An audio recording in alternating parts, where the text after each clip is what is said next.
সরকারি কর্মচারী এবং পেনশনারদের জন্য ঐতিহাসিক সিদ্ধান্ত এলো এই মুহূর্তে দুর্দান্ত সুখবর। চলুন আমরা বিস্তারিত জেনে নিই। আজকে দ্বিতীয় ক্যাবিনেট বৈঠকের শেষে একগুচ্ছ সরকারি প্রকল্পের পাশাপাশি রাজ্যের সরকারি কর্মচারী, পেনশনার এবং ফ্যামিলি পেনশনারদের জন্য সপ্তম বেতন কমিশন গঠন করা হয়। এবং এই সপ্তম বেতন কমিশন এখনও পর্যন্ত কবে থেকে লাগু করা হবে সেই ব্যাপারে কিছু বলা হয়নি।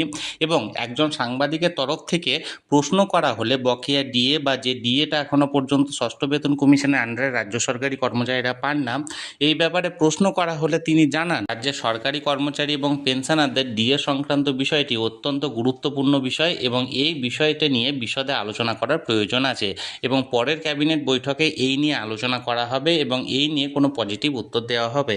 আপাতত আজকের ক্যাবিনেট বৈঠক থেকে রাজ্য সরকারি কর্মচারী এবং পেনশনারদের প্রাপ্ত বলতে সপ্তম বেতন কমিশন গঠন করার সুপারিশ।